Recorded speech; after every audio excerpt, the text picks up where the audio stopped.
Good morning, everyone.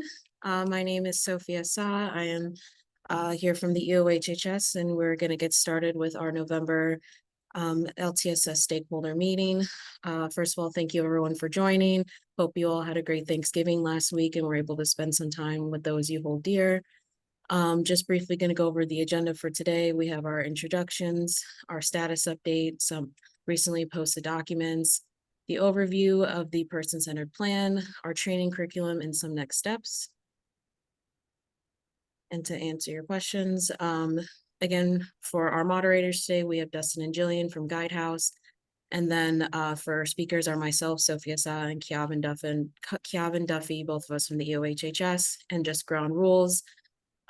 We are recording this webinar, and then if you have any questions or comments, wanted to highlight the chat function, please leave your questions in the chat and we will address them at the end of the presentation. So we're going to start out with our status update, and I'm going to go over our implementation timeline. So wanted to share that overall we are on track with the implementation timeline.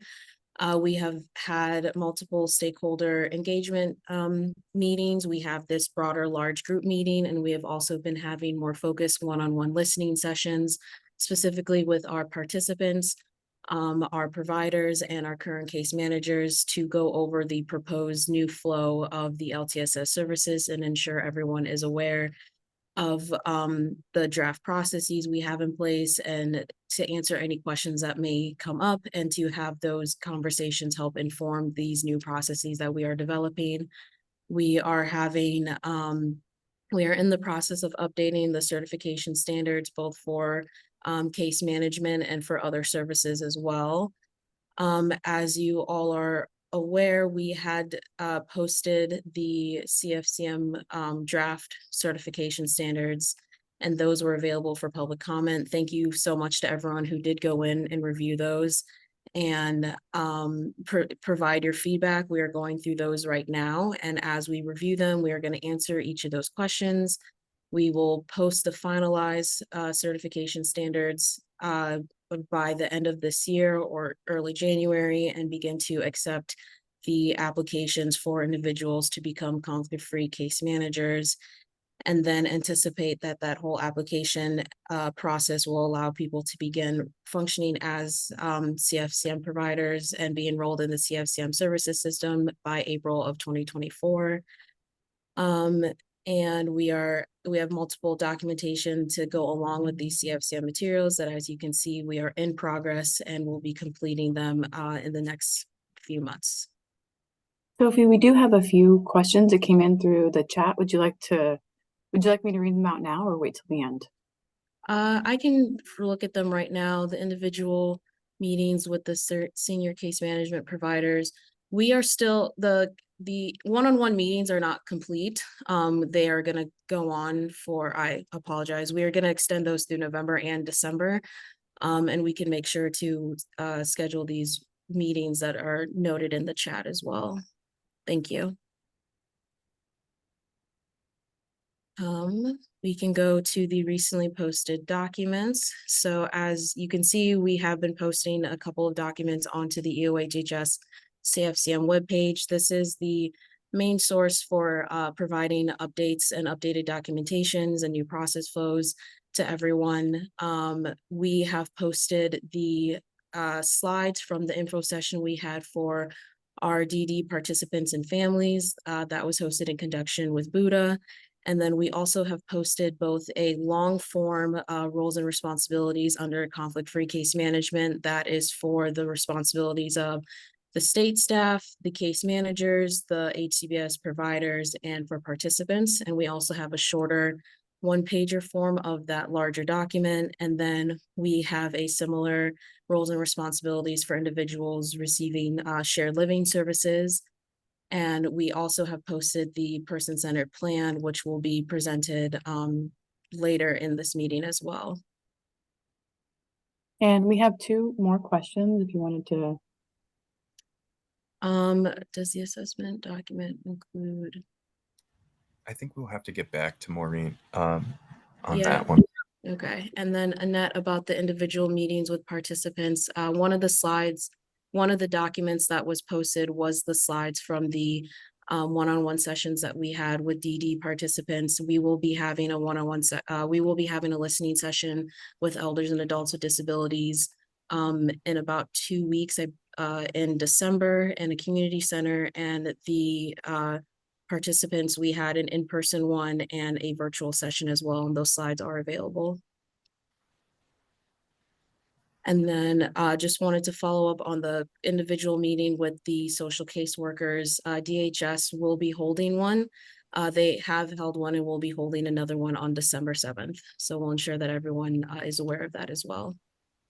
So the next part is reviewing of the person-centered plan, and I believe that Kiavin will be taking that over. So thank you, everyone.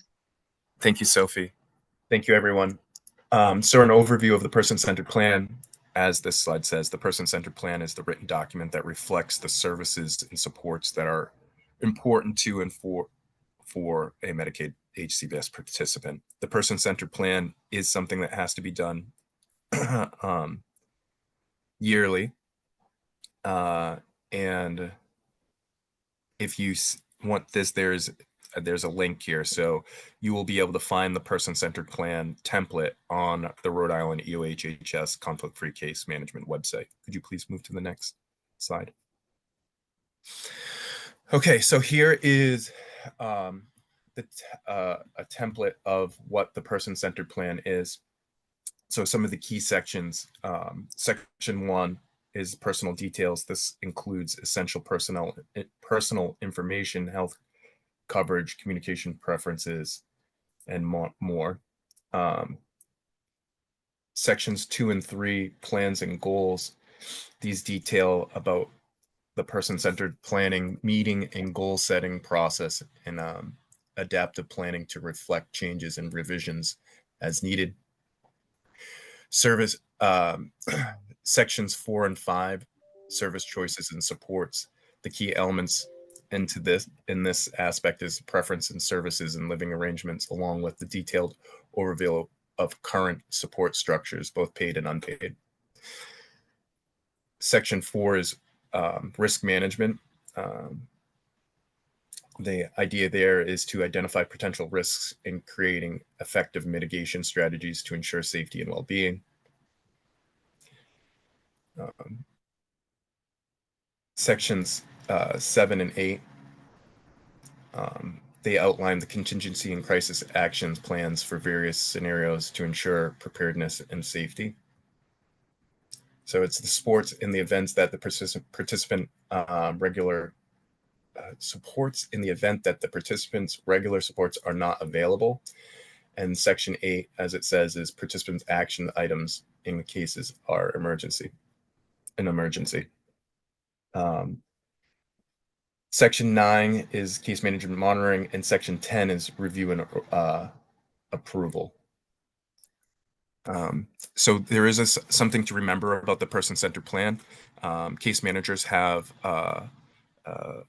and agencies have the responsibility of making sure that the plan that they provide to the participant is in a manner that is easily understandable to said participant. And we do have a few questions that have come in. Okay. A few of them are going back to the meetings held with the stakeholders. So it looks like Deb Burton placed a link to a flyer for the information session that will be held on December 7th. And there's a follow-up question. Is this supposed to be the DHS social caseworker session that was just mentioned? Not to my knowledge. That is a notice that it went out to the general public in the event that they had questions or concerns. Yeah. Okay. All right. That slide is for the elders and adults with disabilities session that I mentioned that will be held on the 7th. And the next question is, when was the first DHS social caseworker meeting held? I think that is something our partners at DHS would be better able to answer that, but we can get back to you with that because I do know there will be a next one coming up. Thank you, Okay. Noah. Yeah, and then Tracy's asked, will you be sharing these slides with all of us? And yes, all of the slides are posted onto the Rhode Island CFCM website, and so these will be posted within a week or so. Okay. The slides will be shared. Yep. Is it expected that the PCP planning, person-centered planning, is done via an in-person meeting by DHS staff with clients?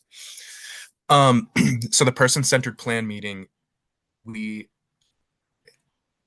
it would be preferable to have it done in person, right? But there is also the aspect that not every participant is going to be able to have an in-person person-centered plan. So Another question is, for our elders on risk mitigation, what is expected for the CFCM to offer for fire, flood, etc.? Some cannot get out of the house and may not have a caregiver. I'm sorry, could you re-ask that question? Yes. So for the elders on the risk mitigation, what is expected for the conflict-free case management to offer for when there's a fire or a flood, because some people can't get out of the house and they don't have anybody living with them? You know, that's a question that we will have to get back to you on. I don't know the answer off the top of my head. Okay. And then will you be sending out details on the 12/7 meeting, like how to join? And We will send out an email, yes. an email? Okay.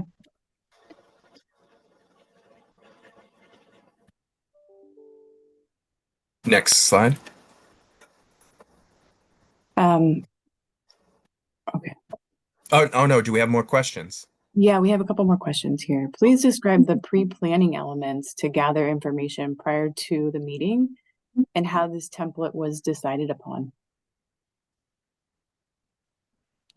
Please describe the pre-planning elements to gather information prior to. There is an aspect of the information gathering that the case manager will do. Kylie, I would say that why don't we connect offline and we can go into detail on that. And then another question on the template from Deb. She said, for the unpaid caregiver, the template isn't capturing sufficient information about the caregiver to be able to plan long-term for the client. For example, does your caregiver work? What is your caregiver's age? Does your caregiver have physical limitations? Yeah, I wanted to jump in there about the caregiver component. We will be having a caregiver assessment made available that will capture that information more clearly than what is in the person-centered plan. The person-centered plan is more focused on the participant, but we want to make sure we are capturing that information on the caregiver side as well. Thank you, Sophie. Thank you. And then there is federal legislation pending about disaster planning that will include actual persons with disabilities in the planning. Thank you, Annette, for informing us about that. So is that the last question? Yeah? Yes, Okay. that's it. All right, training overview. So case manager training delivered by case management entity. So any training that the state provides does not exempt the provider from their responsibility to make sure that the case manager is fully knowledgeable about rules and regs and how to do their job. The case management entity is required to provide all new and existing employees an orientation relevant to the organization as a whole and training that relates directly to the provision of the case management service. The case management entity is required to provide an orientation and ongoing training to all employees which adhere to state and federal guidelines. Training will include the following at a minimum. And I'll just go over. So the training should include a general staff orientation, a population-specific training, Health Insurance Portability and Accountability Act, which is HIPAA, person-centered planning. The person-centered planning obviously very important. Supportive employment. And then the state will initially develop and deliver trainings regarding its case management system. The Inter-I, the CIS, the case management entities will provide ongoing training on these topics.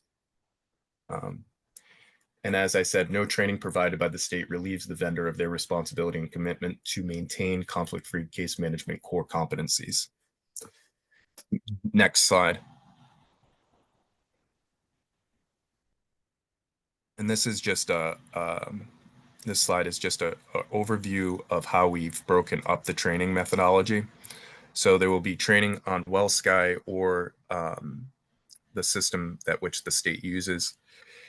Inter-I, the Inter-I assessment, which will be done by HCBS Strategies and a train the trainer model for case managers serving EAD participants. The CIS-A, which is delivered by BHDDH, they currently have a system in which they do trainings, which I believe they will continue to employ. And then obviously the conflict-free case management HCBS rules and final rule and modules. And then we will have our periodic trainings as we currently do.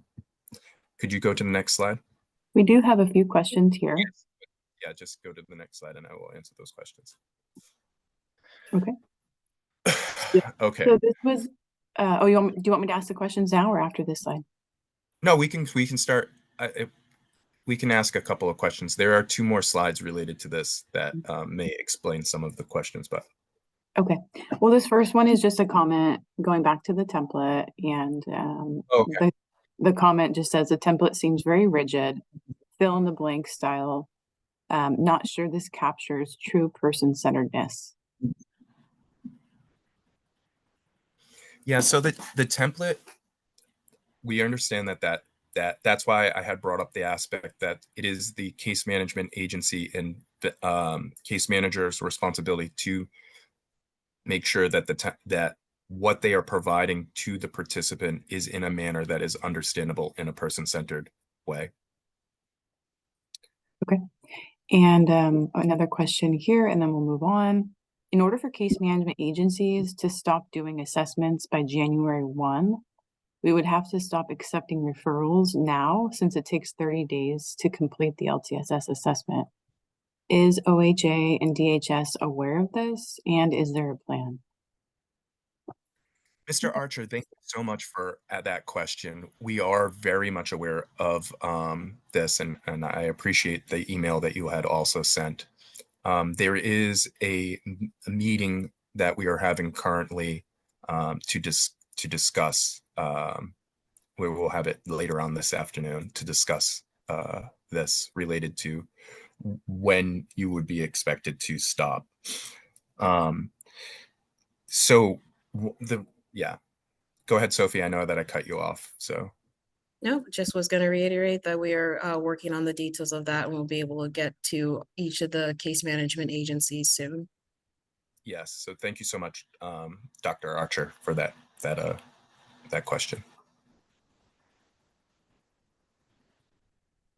And then Director Savage, the template. I'm sorry, I just lost the.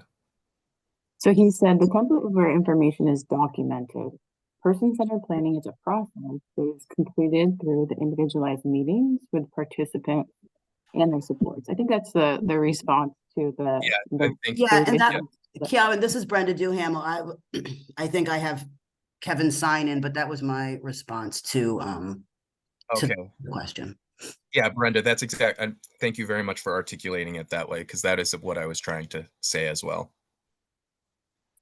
Okay, and we have quite a few more questions. So do you want to continue? Is there the questions really? presentation? Are they related to this slide, or I can keep on going? The All right, training? they don't. Case manager. I would. Yeah, go ahead, Justin. No, I would. Since we only have a couple of slides, I would just wrap up training and then next steps, and then we can get to some of these other questions. That's what I was thinking. Okay. Case manager orientation provided by the state. Okay, so the state will provide an orientation.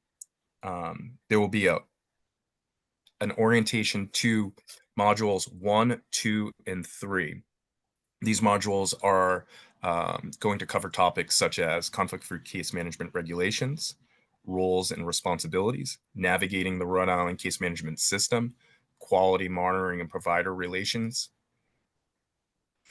overview of Medicaid HCBS for EAD and IDD populations, and leveraging state resources. We plan to do this orientation in the first quarter of 2024. We plan to do this orientation in the first quarter of 2024 and have a recorded version of it to be placed up on the state site. Next slide. Actually, could you go back to that slide real quick? The last slide. And I just want to point out that required ordinances for this would be supervisory staff and case managers across from 1 through 3. Next slide. Okay, so module 4, using Rhode Island's case management system. This is a step-by-step walkthrough of Rhode Island's case management software and tools. It would be required for case managers and supervisors. It's developed by WellSky. It would be performed in a train the trainer model, in which the agencies will have identified a super user, and we will train the super user, and the super user will go back and train the vendors, along with a monthly check-in to make sure that everything is going well. This model will also be used for the inter-I assessment overview. The inter-I assessment. The difference between the WellSky training, is about how the software works. Like, you would go through and what you have to click and stuff like that. Whereas the inter-I training is about how you ask the questions related to the assessment, moreover. So they're two different types of training. I don't want people to get confused, because it sounds like it's both are systems based, but they're not. As far as the CIS-A, I don't know, Brenda, do you want to just jump in and do this one real quick? So the CIS-A training will be for case managers who do, the inter-I is for EAD, case managers who support EAD. The CIS is for case managers who support IDD. So it would simply be typical to the way that our CIS team now provides training to providers. We would also be making sure that the case management staff are aware of how the CIS-A is, how that assessment works, and what things mean, and just really an overview of the process. They're not required to do it. The state will continue to conduct the CIS-A, but this is just making sure that people understand it. Thank you. Yes. And then the last form of training that we will provide is periodic training in a similar way that we currently do, in that the state EOHHS will update our participants and vendors in a training format. Next slide. Next steps. The next steps, I believe I'm next steps, right? Next steps, activities in December 2023. So one of the things that I want to encourage everybody to join us for our end of the year, not our last meeting with you, but our end of the year meeting for conflict-free case management. This will be December 14th, and we will be sending out an email likely on Friday or Monday, depending on. Okay, the following will be posted on the website in December. Our transition plan, the draft conflict-free case management program manual, the final conflict-free case management certification standards, certification standards application, the state responses to the certification standards public comment, which the certification standards application and public comment should all be on the same, come out together. Stakeholder questions from November 30th and December 14th stakeholder meeting. Next slide. And then questions. If you have any questions, please use the following options. The chat function verbally, please use the raise your hand function in Teams, or you're always welcome to email us at ohhs.ltss, and no, it's no wrong doors, nwd@ohhs.rhodeisland.gov. Okay, and we will alternate with the questions here. So if you have a question that you would like to present verbally, please raise your hand and Dustin will call on you, and then we will alternate between the verbal questions, and then I will go back to the Q&A questions. So Dustin, we'll turn it over to you to handle the first verbal question. Annette, you have your hand raised. Yes, where do we stand on actually having an adequate number of DHS workers available to do assessments, never mind having them trained to do them? There was and we did receive new DHS social caseworkers were hired over the summer, and there are new individuals that are working at DHS conducting the assessments and doing the work. We do know that there is a workforce capacity issue at every aspect of the LTSS spectrum, but DHS is working diligently to train up the individuals that they have hired and are working to address the applications as they come in a timely manner. And just to follow up on what Sophie said, there has been a significant amount of hiring since this past spring. I believe in the spring there was under 10, and now we're up at around 20. So the state is working diligently to close the gap in that. Right. I'd like to just add that from a user's perspective, there is still a significant gap between what they're doing and their understanding of who the clients really are. So it really is challenging to deal with them. And this is as recently as the past month. So this terrifies me and others in my position who could be at significant risk if somebody who doesn't understand what they're doing is involved in this. So that's why I asked that. Good morning. This is Thanks, Rose. Annette. Hello. Yep, go ahead, Rose. Good morning. I didn't see who asked the question, if it's a provider or a customer or a participant. But as my previous colleague said, we have ramped up significantly our hiring and are now close to our FTE capacity. And in addition to that, I know during COVID time, we were doing a lot of our assessments over the phone, which would sometimes impact our ability to better assess. We are now utilizing the NRI tool, which is a much better tool. And we are also going into the homes to do home assessment. So our hope is that that would significantly improve some of the outcomes that we've gotten when we were doing assessments over the phone, or maybe using a less robust tool. In any case, if you have any questions or concerns, I'm always happy to kind of hear feedback and understand some of the concerns that you have. But as my other colleagues have expressed, our FTE count has increased significantly. The workers who are doing the assessment, they're becoming more and more comfortable with the tool, and they are going into the home to make sure that they are really evaluating the holistic aspect of a person's life. Thank you, Rose. And we'll move on to one of the questions in the chat that came in earlier from Maureen. How will a determination get made about which clients would have an in-person assessment for PC planning, recognizing some clients will probably only be able to do by phone and not a virtual if they have no tech device or connectivity?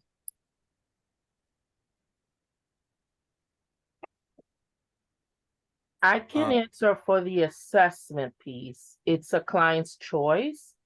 We are looking into ways to be able to do video if possible. Right now we do over the phone, as well as meeting the participants' expectation to where they'd like their assessment to be conducted. So that's from the pre-eligibility evaluation side, and I don't know who from the team wants to speak to the person-centered planning post-eligibility piece. Yeah, so the person-centered plan would be the same. One of the things that came out of the COVID emergency was the use of telehealth as a real mechanism to make sure that health equity is being delivered in a way that fits the needs of all of our participants, right? I believe that moves forward, and that those that are unable to meet in person would have that option. I would have to get back to you, Maureen. I believe that telehealth includes a phone conversation, but I would have to double check that. So It does include phone conversation, at least for physician visits.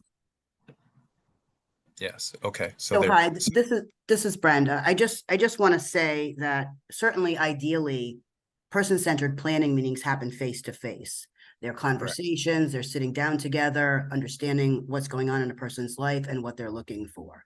But to Keavin's point, we need to meet people where they're at and what they are able and willing to do. And so there may be times when doing those meetings online or on the phone may be necessary, but I just want to make sure people are clear that ideally this happens face to face. Correct. Okay, thank you. And Dustin, we'll move over to you. Judith? Yes, hi, I'm Judy Needballa from Perspectives. I have a question. Can you walk me through the CIS process and whose roles and responsibilities would be what? Because there's the case manager agency, the provider, and the state. So can you identify for me what the roles for each of those entities would be? Hi, Judy. This is Brenda Duhamel, and I don't know if there's anyone else on our team that can join in, but I don't think it's really any different once conflict-free case management happens. So it's really the state who's going to conduct the CIS as we've been doing. If you're a provider and you've been providing support for an individual, it would likely be that you would participate in those meetings just like you have now. Yeah. But we also, Brenda, we provide a lot of documentation and stuff. Who is responsible for that documentation, the provider or the case manager? I The guess people who are doing the reviews and stuff. sure. I guess my initial response to that would be whoever has the information. So if you are a provider who's been working with an individual and has, for example, has data on behavior support plan and has some data, then it would be the provider who would share that information. If there's information that the case manager has from information gathering, then that's who would supply that information. I think whoever the source of that information is who would be expected to share it. So that would be the case. This is Heather. Hi, Judy. Hi, Brenda. So I wanted to jump in here. It would need to be definitely the provider agencies working with the individual, because you are going to be the ones who have the information on what's going on with the individual and what level of support they're going to need, for their services, and the input, and still be a part of those, those meetings. They'd still be scheduled with the provider agencies.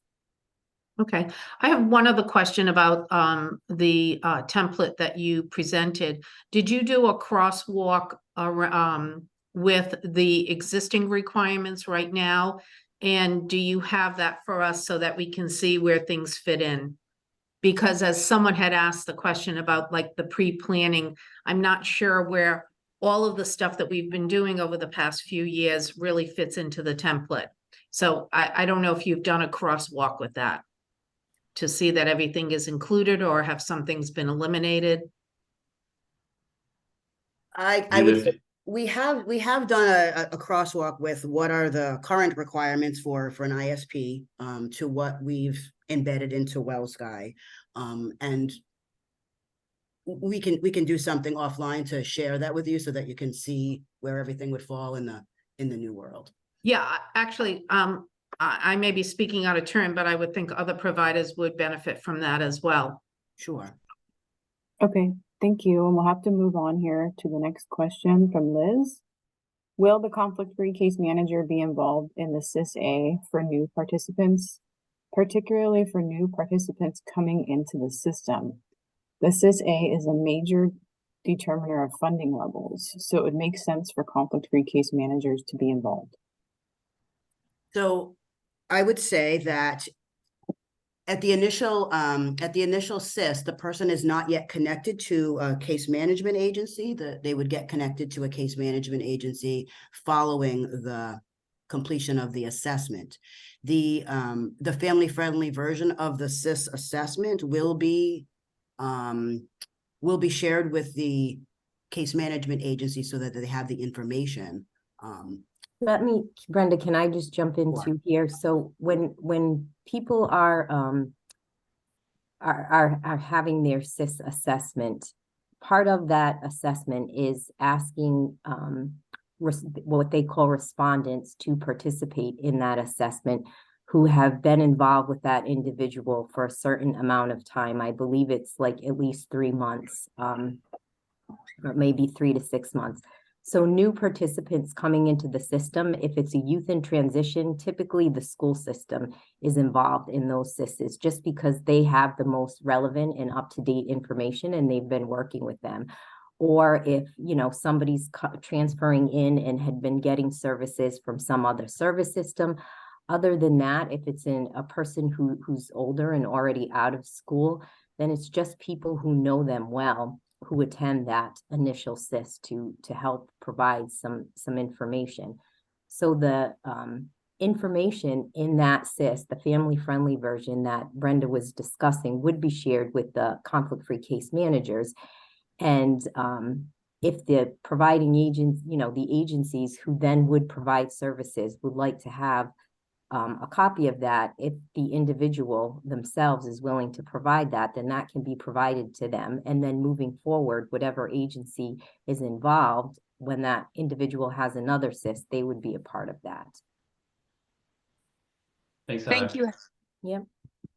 Thank you, Heather. Deb I Burton. appreciate that answer. I think that just to comment to that, in my opinion, I think for the system to be truly conflict-free, I think the conflict-free case manager needs to be a part of it at eligibility, as the state is the funder. If I could just ask one follow-up question to Judy, Judy's question, who will be responsible for the PO, the purchase order? And who's responsible if it doesn't get in time? I wouldn't want anyone that we support to lose any service or funding. So we wouldn't want, and I'll just jump back unless Brenda, you want to jump in here, but the agency-based services that individuals get, at least I'm speaking on the DD side of things, the individuals would have the conflict-free case managers filling out that PO. They would be working with the individual to what services they want and assisting them in filling out the PO. It may work a little differently for those getting self-directed services. We're still working through that process with the FIs, and so that might look a little different. Julian, let's go to chat. Okay, great. Yeah, thank you. The next question is a rate question from Rita. Do the proposed employee compensation rates used to develop the monthly rate, for example, $28.50 for the case manager, include salary and fringe, or is the fringe on top of that? Are providers required to pay the proposed rates? Yeah, so there's 2 questions here. The first question about kind of how we came up with the reimbursement rate. So I did include a link in the message that includes a lot of details on how the rates were developed. And then the second question about how are providers required to pay the rates, I think that question is, are the providers expected to pay those salaries that are included in the model? At this time, the state doesn't have a requirement for the agencies to do that other than adhering to the minimum wage requirements that the state has. Let's turn to Deb. Thank you. Following up with a comment in the chat regarding from Mr. Archer regarding the case management agencies needing to stop doing assessments so that they can be prepared for January 1. I'm wondering what community outreach is going to be provided for our older adults. Usually this time of year sees a significant increase in need go up for home and community-based services. What kind of communication will be made to our older adults that if, say, they needed to apply for services in December, that might be delayed to actually January, and then 3 months, 90 days, give or take, for the approval process, they may not actually receive help until, give or take, Easter.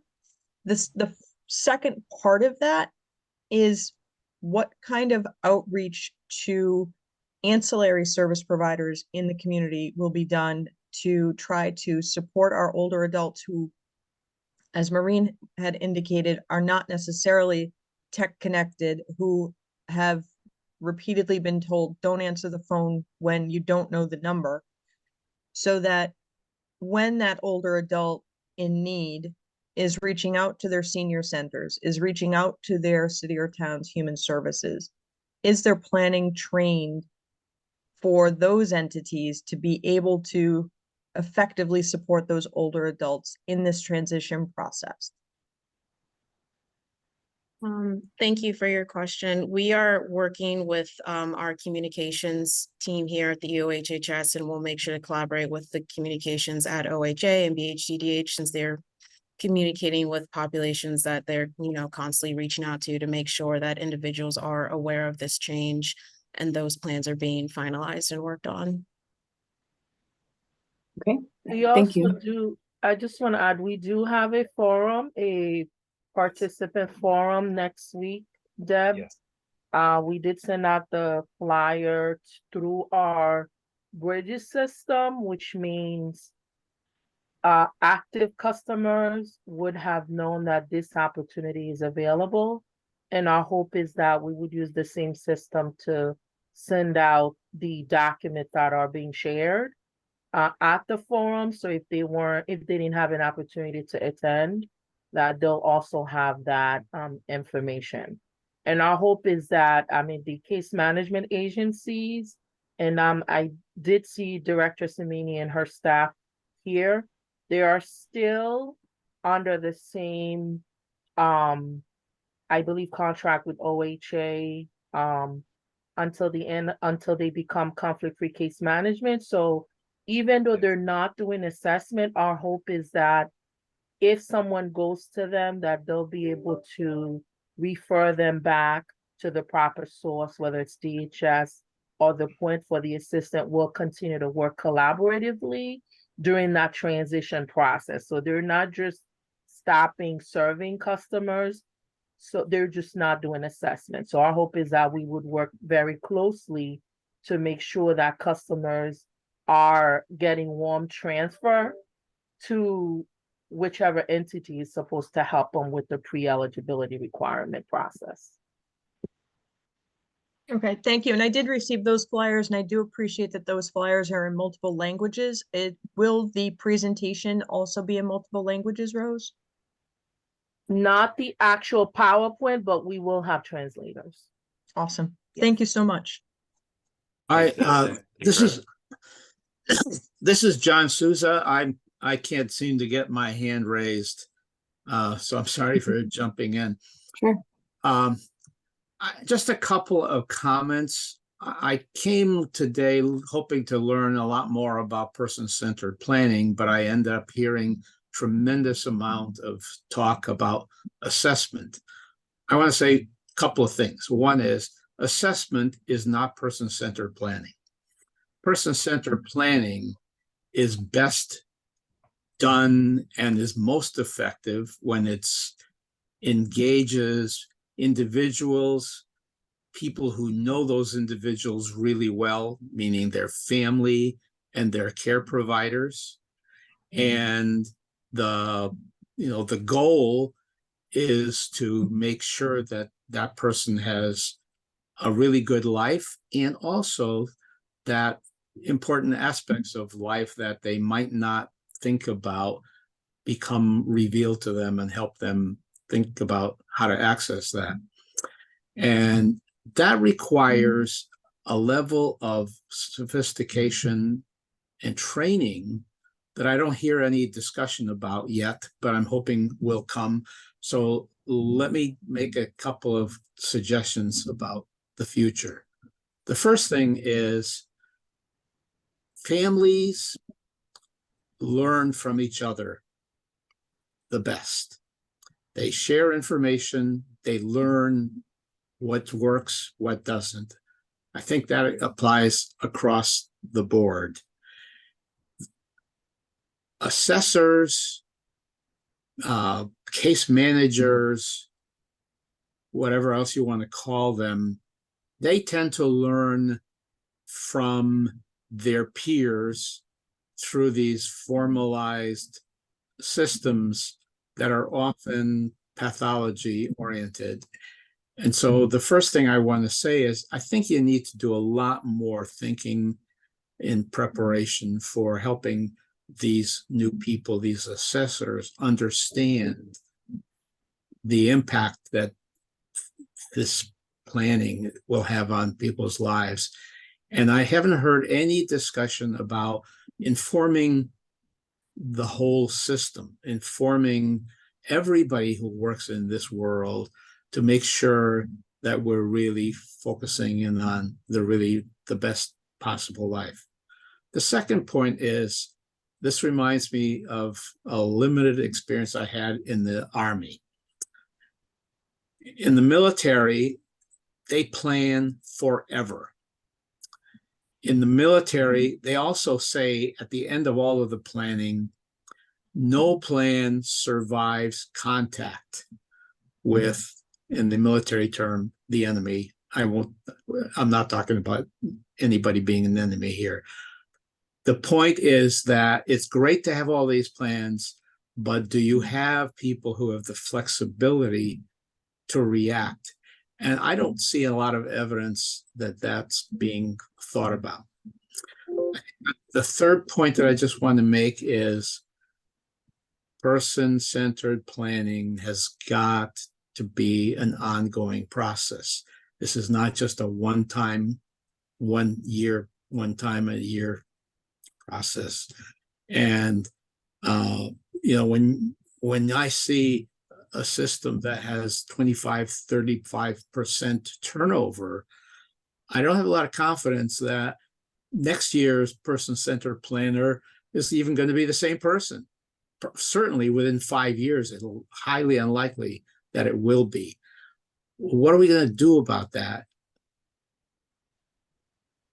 I guess maybe my last point is, please somebody start talking to us, the parents, the individuals themselves, about how you're going to make this system flexible, not bound by all of these rules that I keep hearing about. That's all I have to say. Thanks, John. Mr. Souza, I just want to say Kevin. thank you very much for sharing that. There is a big emphasis on making sure that person-centered planning is done the correct way. We are asking the vendor to do their due diligence in making sure that that case managers are not just filling out a form, right? As you had said, that they are engaging with the individual and making sure that this is something that's very important to me. I will share a quick story as we are near the end of this meeting. Over the Thanksgiving weekend, I got to talk to my cousin who had recently had a lung transplant. She is a Medicaid recipient in another state. So I had talked to her about, has anybody checked in with you since you had your lung transplant? And she said no. And I said, but you're a Medicaid recipient. You should have a person-centered plan. You should have someone that's checking in on you. She said no, and actually I want to fill out SNAP applications, and I don't know how to do it. I don't have any application assistance. And this is something that's very important to me. We absolutely are we are not leaving this behind. As you had said, I understand that no plan survives the contact with the enemy, but we are doing our best to make sure that the participants are not just filling out things on a paper and not talking to someone. They're talking to someone that cares about their future and asking the questions that will best provide for a fulfilling adventure in life, rather than just a check-in. So I hope that thank you again, Mr. Souser, for all of your advocacy for the population. Okay, thank Thanks, you, Kiara. Kevin. We have 7 minutes and quite a few questions in the chat still, so we'll try to get through as many as we can. And like always, the ones that we don't reach, we will answer in a document and post that to the website. So one question is, will provider agencies be entering information into WellSky, or only the conflict-free case management agencies? At this time, for WellSky, the intent is to have that for conflict-free case management agencies. I know there's the state's planning on potentially rolling the providers in to help with service referrals, but that's at a later date. Okay, thank you. Next question is from Kai. I appreciate both Kevin and Heather's consistent affirmation in these meetings that DD providers will still be able to tap into service coordination funds within this model, and reference a new process. So can you please describe this process? I think that was Heather and Brenda.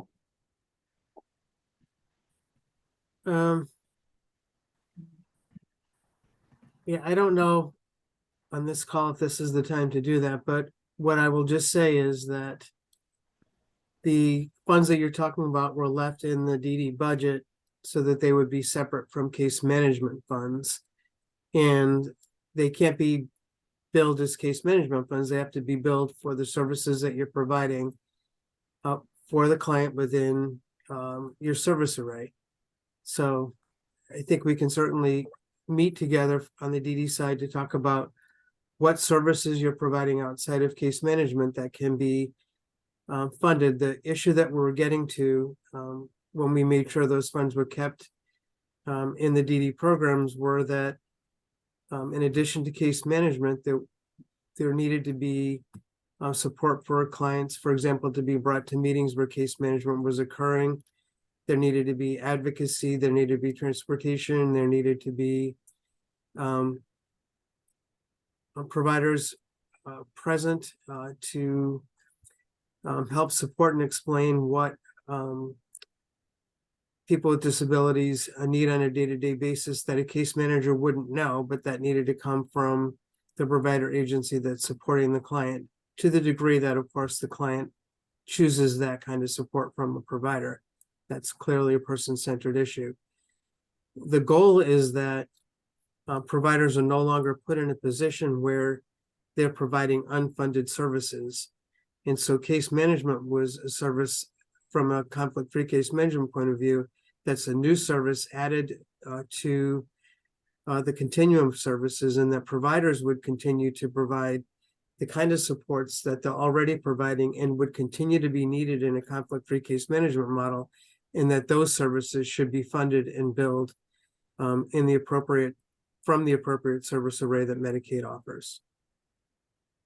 Kevin, I think that's a very good explanation as to the context, and I think today's discussion definitely recognizes that the conflict-free case managers are going to need quite a bit of support from providers to assure that they have the adequate information. I would welcome that type of opportunity and just stress the urgency around it, considering that as of this past quarter, we have had less those typical funds monthly per person included in our budgets. Thank you. Thank you. Thank Ken. you. We had a question on a previous slide. Christine, if you have any questions, just send them over via email or in this message, and we'll address it when we post the Q&A. And then looks like the next question, for people who self-direct, what training should parents/guardians attend? We have Linnea or someone else on the call want to take that one.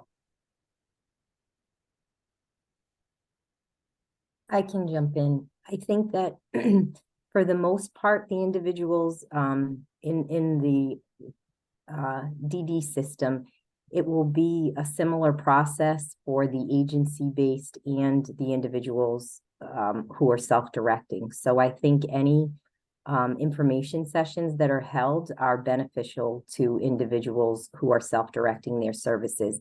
As I mentioned earlier, the process with creating the POs, we are still working that out with the FIs to see how that will be done.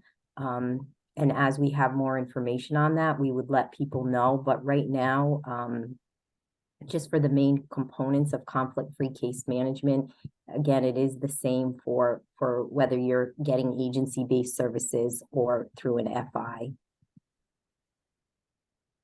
Thanks, Heather. So Julie, we have 2 minutes. I think we have time for 1 or 2 more questions in the chat. Yeah, okay. Great, thank you. So this last one that we'll do is from Jennifer.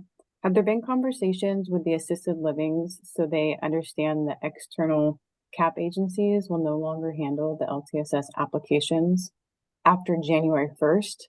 If so, what is the plan for them afterwards? Got it.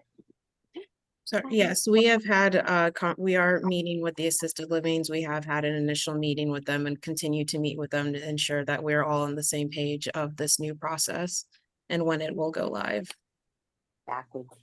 Okay, thank you, Sophie. And we'll go ahead and end the question and answer now. And like I said before, we will respond to all the questions in the chat.